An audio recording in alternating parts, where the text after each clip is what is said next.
680's Chris McCusker joins us now. Happy Friday, Chris. Oh, happy Friday. You happy to be here? You sound like it. I am. That's very, good.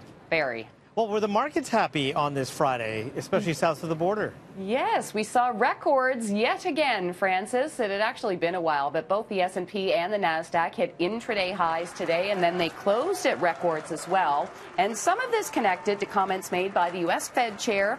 He gave a speech in Jackson Hole. Jerome Powell reaffirmed the central bank's strategy of gradually normalizing monetary policy. So many believe 2 more interest rate hikes in the U.S. this year. Now, we saw a modest gain on the TSX today, technically a winning week. TSX up by 0.2%. Year-to-date, up by about 1%. Healthy gain for oil as well this week. It was up by 5.4%. And I also heard an interview with the Bank of Canada Governor, Stephen Poloz, who was also in Jackson Hole. He referred to that latest inflation data that came in at 3% as transitory. So that suggests the Bank of Canada is looking at raising interest rates gradually, too. Of course they are. Phew! You know, pot stocks are still on the rise, I guess, as we approach legalization. Yeah, that's definitely part of it. Canopy Growth actually hit a new all-time high a couple times this week, including today, $59.80 a share.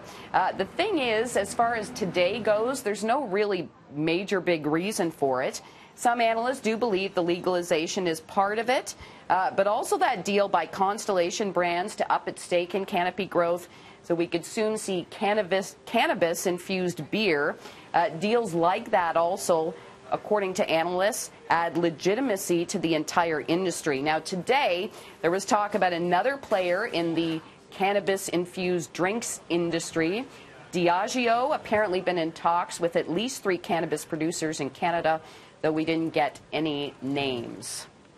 Well, Gwyenth Paltrow is extending her lifestyle brand up here to Canada, but not everyone's happy. Yeah, and I want to get this right. This is an Edmonton-based health science expert, and he's author of a book called Is Gwyenth Paltrow Wrong About Everything?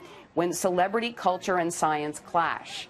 So, his name is Timothy Caulfield, and he says if the Goop website was fact-checked to his standards, there would be no content on it. Yeah, little harsh. Ouch, so, yeah, the brand is called Goop, and it's backed by the Oscar winner. It announced that it's bringing its series of in-Goop health conferences to Canada for the first time to Vancouver in October, and its e-commerce site will also expand the selection of products available to Canadians.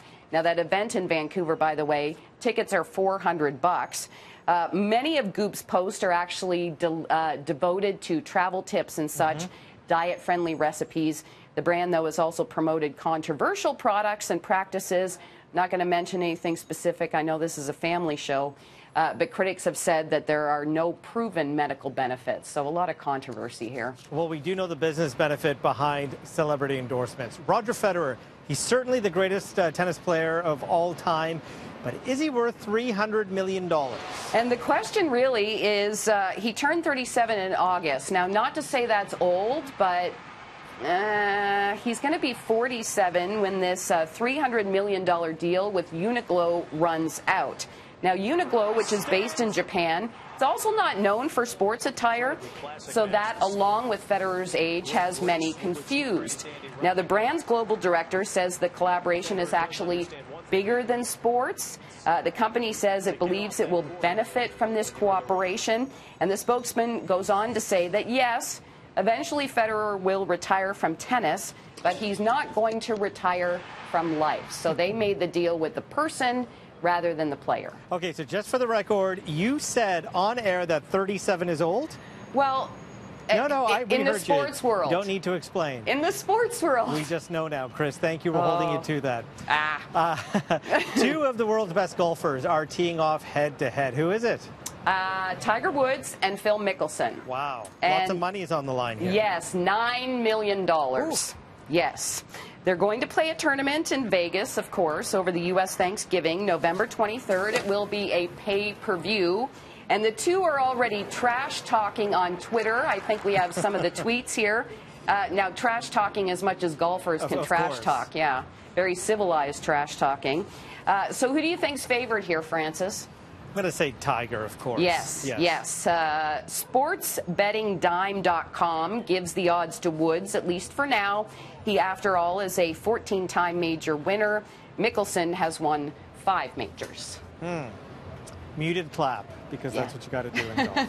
Thank you, Chris. Have a great weekend. Yeah, you too. Okay, here's Janelle Massa.